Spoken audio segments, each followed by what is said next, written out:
Harsh truths can seem a little painful in the beginning, but you have to hear them because these are things that you're going to have to radically accept in order for you to continue on your personal growth.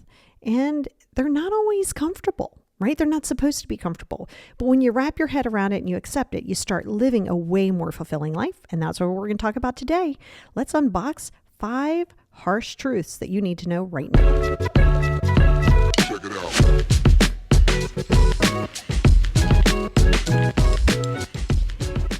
Hey, everybody, and welcome back to the Positivity Experience. It's your girl, Lori. Super happy you're here. Welcome to all of the newest Patreon subscribers over on Patreon. And today, much like every other week, it's going to complement today's podcast. And we're going to be talking about 5 harsh truths. And over on the Patreon, we're going to sort of walk through and unbox a little bit of that and give you some tools that you can start using to accept some of these truths. So if that's your jam and you want to join the Patreon, feel free. It's patreon.com/the positivity experience, or you can just click on the link in this show description note, anywhere that you get your show that you're listening to right now. But I really want to unbox and talk to you about these 5 harsh truths. And it goes into the radical acceptance, right? So, radical acceptance is accepting something whether you want to or not. Of course, it's going to be difficult because you are like, okay, well, I don't like it. Well, of course you don't like it. That's why it's a harsh truth, right? So keep in mind, they are harsh truths, but they're truths that are not going to be a surprise to you. But sometimes it's good to have that clarity and that reminder of it. And I'm going to talk to you about some ways that you can really identify them, because this is where you get yourself caught up. And we know it can be from an attachment issue, codependency, past trauma, which is why it's very, very, very important for you to address that first, right? Because so many things that you get caught up in thinking that it's a problem, and it is in that moment, but that's just the symptom, right? If somebody gets mad at you because you didn't put the toothpaste lid on, it's really not the toothpaste lid. Yeah, that's the straw that broke the camel's back. That's not really why they're mad. They're mad because they haven't had a conversation with you about 95 other things that bugged them, and this was just the final straw, right? So I want to start with impermanence. So impermanence is where nothing is permanent, right? And that's the biggest thing. Nothing in your entire life right now is going to be permanent, other than the fact that you're going to be the one who's going to spend the most of all of your life with you. There is no other human being on this planet that will spend 100% of your life with you but you. So yes, that is pretty permanent because it's just you, right? But things that aren't permanent are relationships, possessions, jobs, identities to the jobs, I should say, not your identity, but identifying yourself as a parent, as a teacher, as a doctor. Those are all fine, but they're all impermanent, right? Those things aren't guaranteed to be in your life. And when you can accept that relationships, I don't care if it's a mom, I don't care if it's a spouse, I don't care if it's an adult child, they're not permanent. And FYI, you're not permanent, which is one of the harsh truths that we're going to get to last. But your life isn't permanent. You're not permanent. You are not permanent. Your family members are not permanent. Everything is transient. This goes into live in detached. Now, you've heard me talk about that. This came big when I started practicing Buddhism, because you're not attached to anything. I love my family. I love my friends. I love my career. I love my clients. I love my cats. I'm not attached to them. I'm not attached to them. I can appreciate them, right, for the temporary pleasure and joy that I get from them.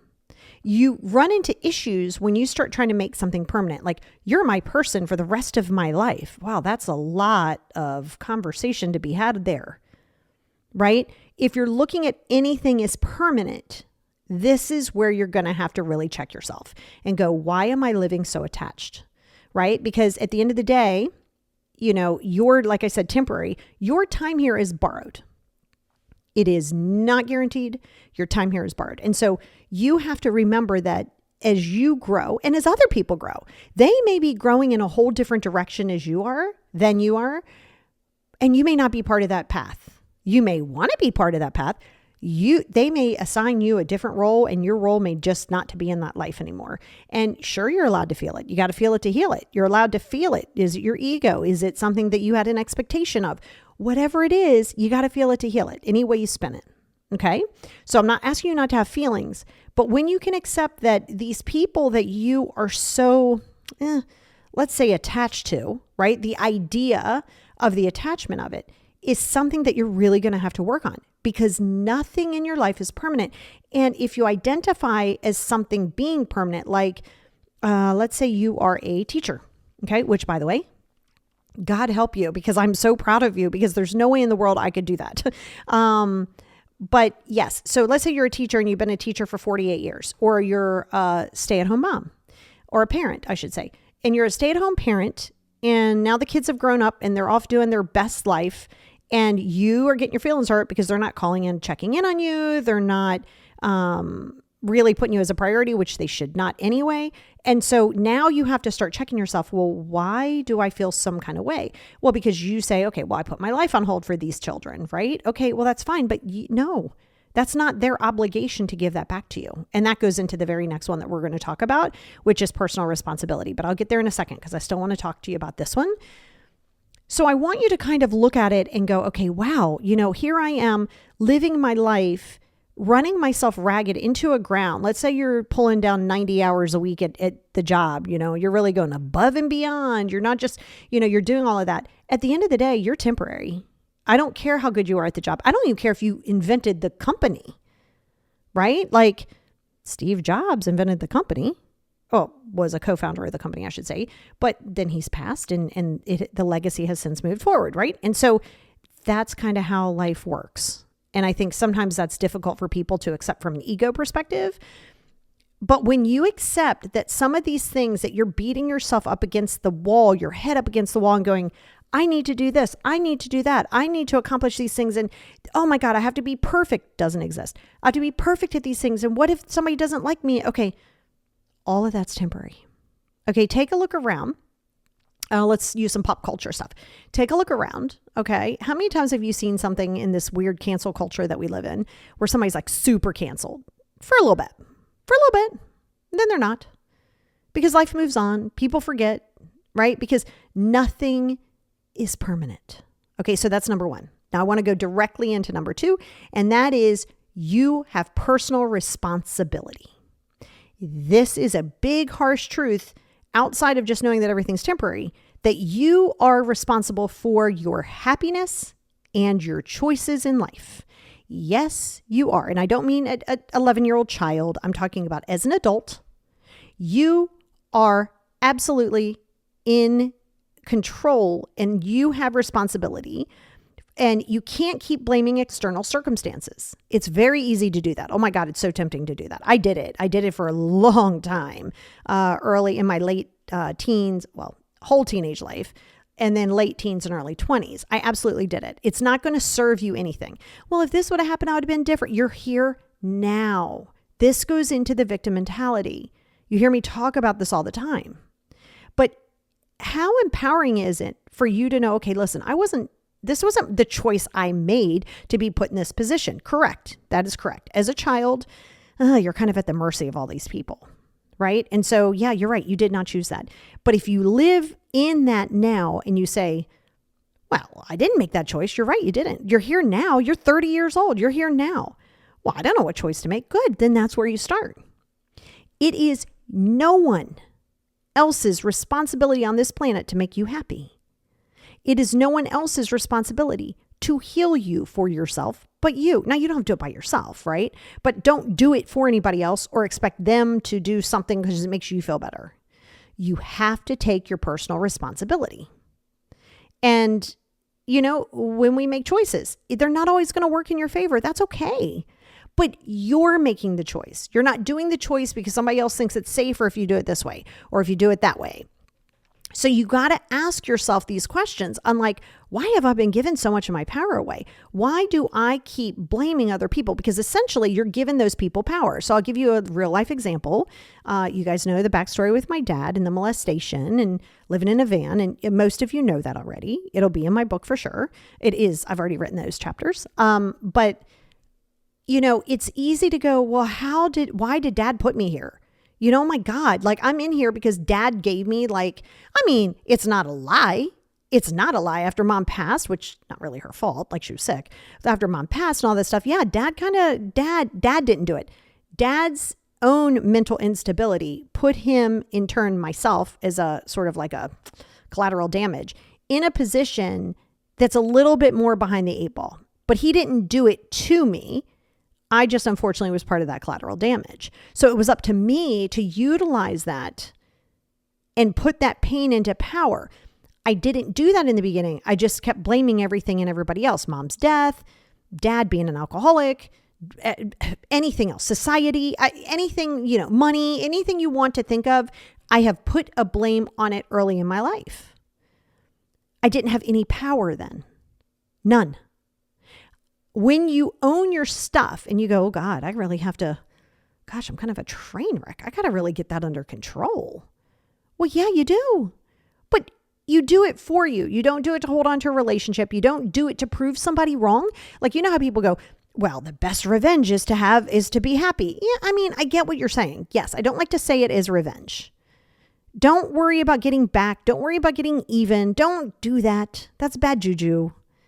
So bad juju. We are not going to do that. Okay. So I want you to keep in mind that these are your personal decisions now. Yes, and yes, you have the capability and you have the wherewithal to be able to work through your stuff and get on the other side of it. Now, again, it's not going to be overnight. That's where you got to remember, this is a lifelong journey. That's right. Lifelong. You're not going to ever reach this goal where you're like, I'm done. I don't have to grow anymore. It's not true. Because if you do, you're definitely not grown. So I want you to get very clear in that fact, right? Because once you take the personal choice and you understand that things, so we're going to kind of go, you'll see where we're going with this. This is why I'm starting with transient as far as impermanence, and then the personal, right? So you'll start to see that when you accept that things are temporary, it's easier for you to take accountability, right? Which goes into the very next one, which a lot of people don't like. I embrace the hell out of it, to be honest with you, is uncertainty. There is uncertainty in this world. I don't care how much you want the plan. I don't care how much you want it to be known. Oh, if I do this, is this going to work? None of that matters to me. None of that matters to the universe either, by the way. The universe, you're never going to outsmart the universe. You're never going to be that slick that you're going to just dodge that bullet in the universe and you're going to figure out life. Yeah, it's not going to happen. Life is uncertain. Tomorrow is uncertain. You might not even see it. It's an uncertain path. There's no guarantees of success, right? So this is where you see a lot of the get rich quick schemes, right? Where it's like, oh, do this and in a month you'll have $15,000. Well, of course, we all want to do that. We all want a quick 15 grand. That's a human nature. That's why it's easy to get sucked into something like that. It's easy to get sucked into like an MLM or other things like that in some kind of like multi-leveling marketing, and which I've done so many of, right? Because again, me, just like everybody else, you just want that financial security and you want the certainty that you will be okay. But the reality is you're not going to get it. When you can accept that everything amazing in your life is coming from the unknown, you will feel so much better. This includes even if it doesn't work out. Going back to what I was saying, your personal choices. Make the choice. If it doesn't work out, it doesn't work out. But you learned. You either succeeded or you learned. No failure. We're good. Okay? But there's no guarantee that if you do this, you're going to be happy. This is why you find yourself chasing things a lot of the times. You're always chasing that happy. You're chasing the next happiness. Oh, if I get this, I'll be happy. If I get the money, I'll be happy. If I get the job, I'll be happy. If I get the person, I'll be happy. If I get the house, I'll be happy. If I pay off my bills, I'll be happy. I just told you earlier, nothing's permanent. That's all impermanence, baby. See, when you can live detached and accept that things are impermanent and that you are pretty much in control of yourself and yourself only, and that's more or less your mindset, and you accept that there's uncertainty in this world and that's when you pivot. Pivot is my favorite word. Oops, that didn't work. Let's pivot. Not let's stop. Not let's throw in the towel. Let's pivot. So you want to pivot. Something doesn't work. Okay, let's go a different path. It's kind of like, you ever, I'm going to date myself a little bit because I'm 52, but back in the day, if they would test like mice, lab mice, and they'd put them in this little maze and they'd put cheese at one end, but they would have like all of these little areas. And, a mouse would go and it'd be a dead end and they'd go, okay, well, God, I have to figure that out. They're motivated because they want that cheese. And they're like, well, this is weird. Why isn't this here? After a while, they get used to the routine, right? But in between time, if they just get there and they go, well, the cheese isn't here. I guess I'm screwed. Well, no, they keep looking. They're like, okay, it's not here. Let's keep going. It's the same exact thing for you. But there is nothing, and you got to stop waiting to take a chance and waiting to take a risk and waiting to try that next thing and waiting to get a hobby and waiting to get out of the marriage and waiting to start that business and waiting to get married. Like all of those things, you're waiting because you want this guarantee that you're not getting. You're not going to get it. Stop waiting for it. Okay? That's the problem. You keep thinking you have time. You do not. Time is running out, baby. Time is running out. Time does not come back to you. That does not come back to you. Okay? Does not. So you want to maximize your time because time is valuable, so much more valuable than just about anything else in the world. Time. Because there's an end time. It's coming. So you have to focus on it from there. Now, this next one is also big, and I hear this a lot with my clients who struggle with justice. Okay, now I don't mean just like justice, but like fairness. Life is not fair. I need you to get clear on that. I don't think you need me to tell you that, but I feel like you need me to remind you of that. You're going to have inequalities. You're going to have injustices, and it's very stressful, right? If you're on the other end of that. Let's say you are gay. Let's say you're gay. Well, it doesn't make your life easier by any stretch of the imagination. It makes it actually harder because there is inequalities. There is injustices. Okay? If you are black or brown, or you have a different religion than somebody else, a different political affiliation than somebody else, you can have inequalities, injustices. That is how life works. It is not fun. It is not great. And now that's on a bigger scale. But even at work, if you go, well, I'm the one doing all the work. Well, you're the one that hasn't put up the boundaries. That's on you. If you go into work and you go, well, I'm the one that does it all. Okay, well, why? You do your part. Don't sit there and get miserable because everybody else isn't doing their thing. You got to remember, there's so many areas that are just not going to be fair. I've told you guys this story that my son, he had to throw somebody into the locker. Listen, he waited a long time. All his high school career, and yes, there are black people in the school, but people got really comfortable saying the N word.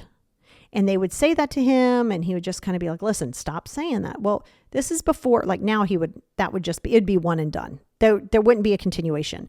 But back then he wasn't in that headspace. So finally his senior year, somebody caught themselves getting slick, called him the N word again, and he had been fed up. And he beat them up and he threw them into a locker, and then he walked calmly to the principal's office, at which point they called us.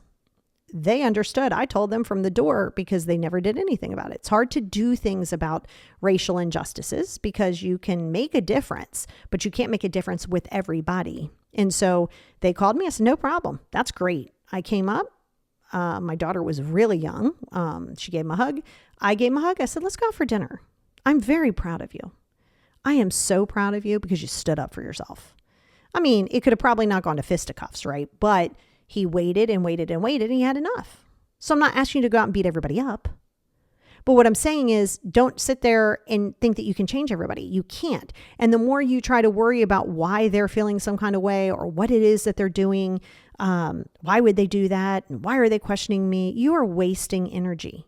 But what you can do is you can use that pain, that anger, and that frustration and try to make it a more fair society, not just for you, but for others in it. This does not mean you're going to solve the problems of the world. This means that, is there a bill that you can create? Is there some more awareness that you can do? What is it that you can do on a bigger scale for, injustices there's so many injustices. We'd be here 800 years for that.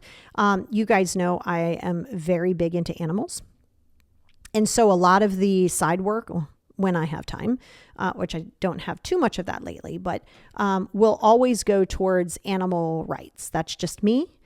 There are so many people who have their preference. Some people prefer to work on people things. I prefer to work on animal things. And there's enough of us to go around. So, I think that's the big thing, because there's a lot of inequality for animals. And there's a reason that I am so close to animals. Has a lot to do with my trauma and my childhood, and animals being my one constant. And so you'll read about that. But you're going to have to accept that not everything's going to be fair, not just from a big global standpoint, but in your life. And you got to say, okay, I'm going to get mad about it. The ignorance makes me angry. Okay, good. Well, then use that fuel. But don't sit there and drive yourself crazy, because injustices and inequality is unfortunately part of the world in which we live in, and has been long before you and I were on this planet. And while there's been some changes, there hasn't been that much.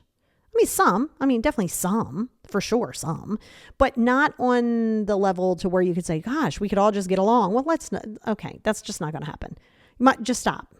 Okay. But what you can do is you can protect your peace from who is around you and what it is that you surround yourself with. But you're going to have to accept that sometimes those things are just going to be, and you can't do anything about it. If you can't do something about it, there's got to be a level of acceptance. And if you can make a difference, then great. Let's do that. Okay. But it isn't going to be for everybody. You're not going to change everybody's mind. Everybody's not going to like you. Everybody's not going to have that same initiative. It is what it is. Okay. That's a radical acceptance piece of it. Okay. Oh boy. So this next one, number 5, is mortality. I just said to you earlier, you're not permanent, and nothing or no one is. Now you have 2 camps. Now, you're going to have the medium, right? You're going to have the gray area people, but you're typically going to have one of 2 camps of people. Fear of their own mortality, that would be more me, or fear of the people around you and their mortality. That's not me, but it is a lot of the clients that I work with. A lot of the clients that I work with aren't so much, they don't want to die, right? But they are more concerned with the people around them dying, where I'm opposite of that. I'm more concerned about, listen, I just want to live forever. And I just want to be that person. I just want to be here forever. It's funny because I've said this before. Paul's like, yeah, but if you lived forever, you'd see all your loved ones die. I'm like, well, yeah, you just find new loved ones, right? But it was halfway a joke, halfway not, because I was like, yeah, but look at this. It's, people go, well, yeah, but life is so crazy and all of these things going on in the world. I hear you. But I like it. I'm here for it. I'm making a difference. And I think that is more or less, I've come to that conclusion that it's more or less that, I feel like, and I think that that's what it is. And that's why I keep continuing to do positive work, is because I feel like I'm not done. I don't have any control over it. I have no control over it, nor do you. You eat well, you exercise, you try to prolong as best as you can. Walk outside, you go to the mall, you don't know what is going to happen or when it's going to happen. And that's okay. But you have to also understand that with the loved ones, if you're in that camp and you're so concerned about your loved ones dying, you're never going to appreciate their time here now, because you're always going to be like, oh my God, what if something happens? Oh my God, what happens when they die? And oh my God, what am I going to do? Okay, well, you're going to be miserable right now. You're already dealing with your suffering because you're not enjoying them for them being here. You're too worried about them being gone. And it's the same thing for yourself, right? If you're always worried about your own death, you're not really living, you're just existing. But death is the ultimate equalizer. I don't care who you are, how much money you have, how famous you are, how many followers you have, how many beautiful, amazing things you've done in this world. You're not going to be here forever. That's that impermanence. Now, what can that do with so that's called ego integrity.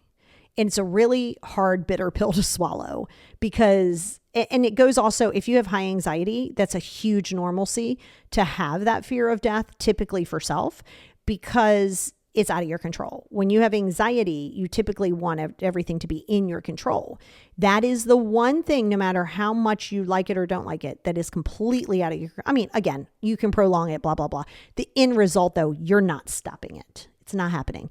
No, I mean, listen, even Walt Disney years ago, I don't know if you know this, you probably know this, but Walt Disney years ago, before he passed, or like not before he passed, but when he passed, he has his head, literally his head, just his head, is frozen. It's like frozen. So he could come back. So like when we figured out stuff, he could come back. I don't know why just the head, but he's frozen somewhere. And people do it a lot. Believe it or not, that is a real thing. People really do preserve their bodies. You know, like if they know that they're terminal, they sometimes will preserve their bodies in case there's something new and they could come back and possibly reverse it because of the same thing. There's a lot of people who don't want to die, right? Because you're still here. You're enjoying your life, even if you don't know you're enjoying it. There's so much to be grateful for. But that is the ultimate equalizer. So how can you accept that? Well, for one thing, when you're dealing with your loved ones, enjoy them for what they are. Don't just sit there and go, oh my God, you're going to be gone in a few years. Okay. Could you just have a hot dog? Like just make some tea. Like what? But that's for anything in your life, not just this. If you're like, well, oh my God, what am I going to do about this 5 months from now? You're not there. You're here. So you can really, really reel yourself in and realize that you're not really spending time with your loved ones when you're so worried about them not being there. You are, but you're doing it in such of a hyper vigilant state that you're not really spending good quality time with them. You're just there, panicked and freaked out. Now, when it comes to your own mortality, right? Which, like I said, for me, I want to live forever because I love life. Even the crappy parts of it. It's just, I don't know. I love life. You know what I mean? And so that doesn't, I talk to dead people. So it's not like there's not the afterlife. Like I know that, but I'm like, wait, I'm not done. You know what I mean? But at the same token, there's been a lot of work that I've done in acceptance, and that comes with staying present. Because again, if you go too far down the road and go, but one day that is going to happen. Yes, let's wrap our heads around it. But hopefully that day is not the second. And if it is, you're not going to know. Like you're not going to be somewhere going, damn it. I wasn't ready. Like you watch too many TV movies. Like, no, don't do that. Nobody's mad. Nobody's angry. Nobody's holding grudges. Nobody's coming back to haunt you because you sold dad's house. Nobody cares about a possession. And it's important that you understand that. So you want to live your life to the fullest and live your life to the fullest with those around you, right? So if you take all of those, and there's many more harsh truths, and I can do more if you want me to, just let me know. But those specific 5s are very, very important because it's easier to start staying in the present space. Yes, the Buddhism really helped me because it forces you to stay present. It forces you to accept that things aren't permanent. It forces you to accept that everything is so impermanent that you value it as though it's temporary at all times, not in a negative way, right? And, life is not finite. It's not like an indefinite type thing. It's just not. And so you have to ask yourself, well, what do I want to do right now? Yeah, it's great to make plans. Great to have goals. Love that. Here for it. Subscribe to it. But when you catch yourself spiraling and go, well, what if this happens? And what if that happens? And oh my God, you're not here. You're not here. Be where your feet are. Always glance down, look at your feet. Where are my feet at? Here's my feet. They're not tomorrow. They're not yesterday. Right? And so those are some truths for you to really start sitting and focusing on and going, okay, what is it right now that you think is permanent? It's not. Okay. You being with you is. Are you too focused on your death or somebody else around you? Okay. That can also be anxiety. That's also a very common one with anxiety. Feeling like you're out of control because you are. Right? Getting mad because mom doesn't take her medicine. Mom's a big girl. You can't make somebody take medicine for you. That goes into a little bit of like not narcissism, ego. It's not narcissist. It's just ego because you want them to be around. I hear you. But it's up to them to want to be here. Right? And then when you can embrace the uncertainty of life, you can start taking more risks, start taking more chances. Enjoying yourself too, by the way, because let's say you start storing money, saving money, doing money. Oh my God. Okay, you're giving too much life to that. Money has to have flow. So yes, you're supposed to enjoy yourself. If not, you're going to get really mad at the job. You're going to get really mad at the money. You're going to get really mad at people around you. Your expectations of life is just going to be completely skewed. And if you can do something in something that you think is the inequality or injustices, then yes, stand up and do something about it. Stand up, but also keep in mind that you can't make people change their mind. Some people are committed to only seeing it from their perspective, and you're going to have to accept that that is what it is. Okay? So those are some 5 harsh truths right now. We're going to continue over on Patreon. I'm going to give you some tools on how to kind of break through some of those fears or challenges that you may have with them. But it's so important to be aware of them, because at least if you're aware of them, then you can start going, wow, I am really wasting my energy in a lot of places. And that's how you can just feel like you've just been beat down, even though you didn't go anywhere. You know what I mean? You're so exhausted because your mind is just so worried about things and people and life and the world. And you just get so caught up. So just remember, be careful of what you absorb. And be careful of how you see it. Because if you have an open wound that hasn't been healed, you're going to be looking at it through a lens that is very, very skewed. So when you heal the wound, now suddenly what you see becomes a lot more clearer and a lot more positive. So with that being said, time to accept some truths.